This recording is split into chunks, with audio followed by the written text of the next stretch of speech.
Night terrors. Kamal is a little late for work today.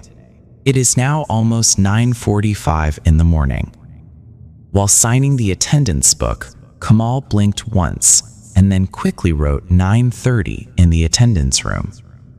After that, he looked at an old man sitting at the next table and said, "Uncle, Kaleem understood that Buddha's body is not very good. It has been going on for 8 months. I am very worried. There is no one at home to take care of me. What do you do?" After a while, he said again, "I have to do everything. I am having trouble paying for it." "Can't you have a servant, Mia?" Kaleem Mia, a 60-year-old old man sitting at the next table, stopped for a while, then said again, "You know, if you are late for 3 days in a row, 1 day's salary will go to water. You are already 7 days late this month. It means no salary for 2 days. Keep that in mind." Kamal shakes his head without saying anything. He knows that. Kamal joined Sarawati Hospital as an ambulance driver a couple of months ago. His job is to drive the ambulance all day. The day when the work pressure is so much that there is no time to eat. And on the days when the work pressure is less, it can be seen that after making a trip or two, you have to sit down and relax. But Kamal likes to be in work. When and 2 paces is available on it. In the beginning, it felt a little bad to transport the corpse, but now it has passed. He thought that it is safer to transport patients and dead bodies than to transport passengers. Hauka squealed. Shanti Didi met Shanti Didi when she signed and went upstairs for the ambulance key. He was going towards ward number 7 almost in a hurry. Senior nurse at Shanti Didi Hospital. Loves Kamal very much. He had a brother who looked just like Kamal. "What's up, sister? The condition of patient number 21 is not much better. I went to inform sirs. How is your wife? Don't worry, we are here." Shanti Didi does not stand. Kamal smiled and entered the office room without getting a chance to say anything. From there, take the keys straight to Bahar Bai's tea shop. Get the key means Kamal is ready with the car. The call will actually go through. Kamal meets Allahi Bai at Bahar Bai's shop, sitting with a few others, drinking tea and saying something while waving hands. Allahi Bai is the leader of the drivers' union of this hospital. Not a single hospital vehicle runs without his order. His word is the law. Kamal went to greet and said, "How are you, brother?" With a short reply of salam, Allahi Mia says, "What is the matter, Kamal? Where are you today? Do not come to the union office only if Rugigo serves? I have to look at my future, right?" Allahi Mia looked at everyone else sitting next to her, hoping for help. Everyone nodded and supported him. Leader Kamal will be a child, Zahir, a tall oil thief, sitting next to him. Will I be the child of Kamal or not? I will be the child of his wife. As soon as another person said the word, everyone started laughing. Kamal doesn't say anything. A smile on the face makes an impression, as if having a lot of fun. "Boss, eat a lick, but after having a baby, give time for the union. I ended up playing with you in school. And give me my phone for any need. You are my life sacrifice," says Allahi Mia. The team leaves with the ball. Kamal understands that he will spend today sitting. After sitting in the tea shop for a long time, no call came. Kamal gets up and comes to his ambulance. Ambulance number 17. Opened the door and got into the ambulance and listened to the news for a while. At that time, Solomon came and gave an address. "Go to Gulshan. The patient must be brought." Kamal gets out. On his way, he took a banana and a loaf of bread from Bahar's shop, saying that he would eat it as lunch. He asked to write in the book and pulled the car and drove away. Another advantage of driving a hospital car is that you don't have to get into trouble with the sergeant on the road. It is said that if the siren of the ambulance is heard, the Prime Minister's car will also side. It is very true. The condition of the country is not very good. There is a lot of jam on the road. If you can return from Gulshan quickly, you can return home after completing your duties. Maya is alone at home. Talk to him on the phone twice. Maya says she is fine, no problem. So now he is very relaxed. Returning from Gulshan, it was night. As soon as Kamal arrives to deposit the key in the double room, he finds out that Shanti Didi has been looking for him several times. The office room has been informed that he really comes to ward number 7. Ward number 7 is very big. Nurses sitting placed on the right-hand side as you enter. Shanti Didi is sitting there. He saw him and said, "Kamal, come here, talk to you." Didi must go home, say something quickly. Kamal pulled an empty chair and sat down. "How is your wife?" "There is some. Didi has gone. Talk about work." Boda is alone in the room. Kamal gives chase. "Hey, don't choose, Chemra. Calling you without work?" Kamal shook his head. Didi said right, he didn't call without work. "Shun, bed number 21 Rugida is dead. The body is in the morgue. I will give you some." "What do you say? This evening? Zacher's night, Odi cow." Kamal stands up to leave. "Hey, listen. You need money. Malda carpet. Even excluding the cost of the path, I think I will give 5,000. Zacher has gone to Savar. He seems to agree. In front of you, Polapine Habo. I need money, so I told you, it is your choice not to go now." 5,000. Kamal hesitated a little. He really doesn't have much money. Every month, what has been accumulated in the mud bank for so long, maybe 1,500. At this time, if you have 5,000 rupees, you can be sure of having a baby. But Didi, Maya is alone at home. If you are late, you may be afraid. "Hey, how many are you? Why should I be afraid? If you like, I'll see you when I go." Shanti Didi asks to write something in the notebook. "Where should I go?" Kamal asked, scratching his head. "Camilla," Shanti Didi says without stopping writing. "What mother and sister? Camilla?" Kamal got up in shock. "So I will go back again in the morning?" "Oh no, it won't be morning. Like this, 3 or 4 can be played." "Hey, it's morning. Kyle doesn't have DET again. When do you sleep? When do you work?"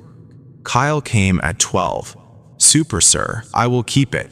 There will be no problem." Shanti Didi asks to keep the file in the cupboard. "Say something, sister. Why are you so loud? I think you got it well." "Hey, die. What is my roar again? When you die, I will hold your body in the hands of mice." "Ah, sister, why are you angry? Listen." Didi brings her mouth close to Kamal's ear and whispers, "He was a very big man who was dying. Big people are really not good." So was this Bader? At the last stage, the 3 are getting married. What did little Maya do for a week? Now, even after death, the body is carried. You go and reach. Your work is done. Shanti Didi hands her a white envelope. "What is Ida?" Kamal asked, surprised. "Where should I go for the money and address?" "Which went to the car B." "But sister, I can't go alone with the dead body this night." "Hey, why should I go alone? The 3 wives of the old man will go with you. Don't you see again you have become old?" Shanti Didi laughed at her own joke. "What do you want, sister?" "I then go to the car Witch. And don't worry about your wife. I'm your aunt. Witch. Share." Kamal gets out. Suddenly, the mood has improved after receiving the money. Talking to Maya on the phone, he told Maya he has to go to Camilla now.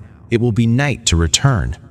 Maya should not worry. He will return as soon as possible. Kamal came down and saw that the body had been taken in his car.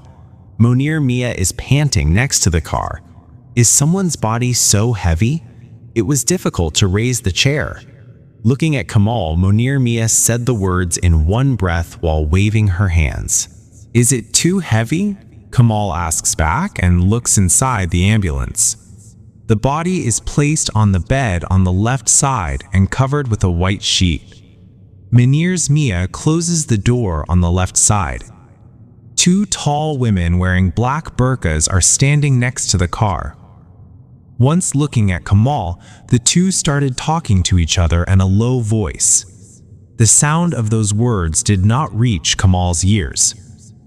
Another woman wearing a burqa comes to Kamal with a paper and says, "Will you go, brother?" Kamal shook his head up and down. "Then I left for Chulin." The woman looked at the other two women with a few hundred rupees notes in the hands of Munir's Mia and said, "Kai, you are coming." As soon as everyone sat up, Kamal left the ambulance. It was 12 midnight on the clock. There are not many cars on the road. How ghostly the path looks in the light of the sodium lamp. Kamal does not believe in ghosts.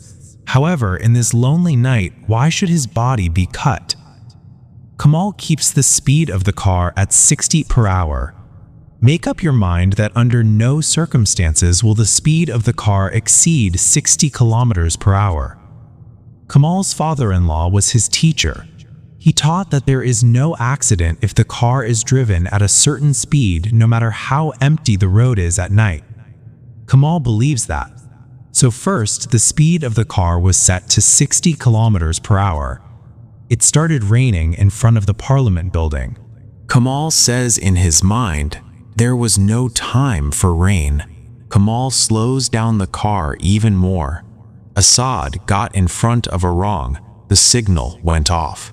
Kamal once thought whether he will pull away, but immediately thought, no, there is nothing to worry about.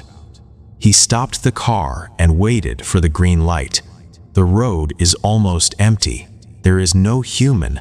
When he looked left and right, his body rose up. Away. So many useless thoughts. I could not come even a kilo, and the ghost thought. Kamal comforts himself. Who is? Kamal suddenly startled to look out the window on the left side. Who? An old man is looking in through the window. Random white hair on the head. The window glass is pressed with both hands. How are the teeth gapped? The man said, "Get up. Give money. Pay for the rice." Kamal's mood becomes bad. Naima seems to slap 2 times. Harmzada gets no more time to beg. Die. He opened his shirt and spat on his chest. Even though he was muttering in his heart, he took a 5 taka note from his chest pocket and held it out to the man. The man does not take money and says, "Share, share, share," quickly. He does not understand the meaning of words. Kamal thinks, maybe I will go crazy. Just then, there was a knock on the small window behind him. Kamal opened the window right behind him and said without looking back, "Yes?" "What happened?" one of the 3 people asked from behind. "Nothing." After releasing the signal, Kamal pulls the car. Kamal looked in the mirror on the left side and could not see the old man anymore. Where did you think he went? He leans forward a little and tries to see the sidewalk, but he is quite surprised not to see the old man anymore. Then he turns towards Farmgate. Kamal hears whispering from behind. Kamal gets some courage in this silence. Sometimes a car or 2 is passing by. Most of the trucks are on the road at night. Monster trucks rumble by. Saidabad. Kamal started driving through Jatrabari towards Camilla through Sanier's Akara. This road is very familiar to him. It is raining continuously. I think it will be all night. Sometimes lightning flashes with a loud noise. Winter. Winter has arrived. Kamal opens the water bottle and drinks water. All the nearby shops are closed. Today, it seems that the number of cars on the road is less. There was a knocking sound from behind again. "Say yes?" Kamal said with his head back. "Shall we go down?" one person says. Kamal is surprised. "Here?" "Yes, will you stop?" "It seems that I have come to Dauda Kandi. Shouldn't have stopped there?" "No, stop by the big tree ahead," another voice said from behind. Listen to him like a command. Kamal stopped the ambulance on the side of the road by a big tree. Hearing the sound of the back door opening, he looked back through the window. Kamal's head turned at what he saw in the half-light. The dead person is sitting on the seat. Not just sitting, what is he saying while waving his hands? He got very scared. Kamal tried to hide himself by averting his eyes from behind. Looking ahead, he saw two shadows. No body. Only the existence of the body is understood. The shadow floating in the air is coming towards both Kamal. He was scared to get out of his life. It seems to die. He pressed himself against the seat. It seems that the fear would have subsided a bit if he could just sink himself into the seat. God in mind, God continues to do. Two shadows walked past him. A sudden sound of laughter came from behind. Kamal gathers courage and looks back again. The body got down from the car and stood on the ground.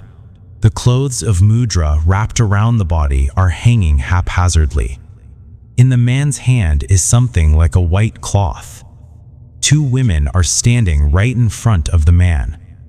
Kamal saw a child's head when one of the dolls opened a little gap. The man stabbed the doll inside the car. Almost immediately, everyone got into the car and got into the car. Kamal's body has become strong. Once thought whether to get out of the car and run, but where to go? If he pretends not to see anything better than that, he may know that he can be saved. He prayed to God to save him. Kamal was startled by the sound of knocking from behind. "Drive the car, heavy," it says voice. As soon as Kamal put his hand on the key, the car stopped. Kamal's head is not working. When the car was on the road, the two shadows were still standing in the side mirror. He is holding two white dolls in his hand. It is not raining now, but sometimes the electricity flashes. Kamal is driving along the main road. It sounds better to say that the car is moving by itself because he is not driving, because he has no control over the car at this moment. He just sits quietly. The car is moving by itself. Chuk-chuk sound is coming from behind. Kamal gathers his courage and looks back. He sees the child sitting 2 by 2 and leaning forward. The child's leg is torn apart by two people. The two hands of the child are left in the hands of the other two. The baby's head is down, eyes open. Kamal's whole body is confused, gets vomiting, can't understand what to do. The whole body is shaking. It seems he will die. A house can be seen on the right side. The light is on in the balcony. Kamal pressed the brake with all his might. The ambulance came to a screeching halt. All those sitting behind were shocked and came towards Kamal. A light cough is heard from behind. Someone says in a male voice, "What happened? What happened?" "I told you to be patient before. Did not listen to me. Now that's it. Driver Haramzada has seen it all. Get Haramzada."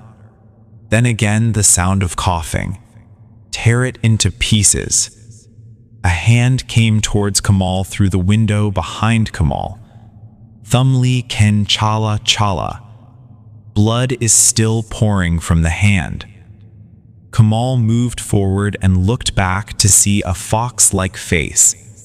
Both eyes are burning. The tongue is sticking out. Kamal lost consciousness and collapsed on the seat.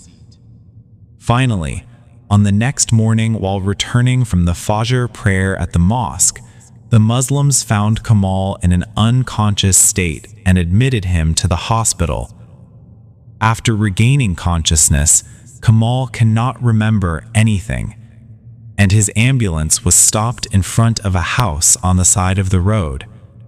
The remains of a baby boy were found wrapped in a white cloth in the back of the ambulance. If you like the story, please leave a comment.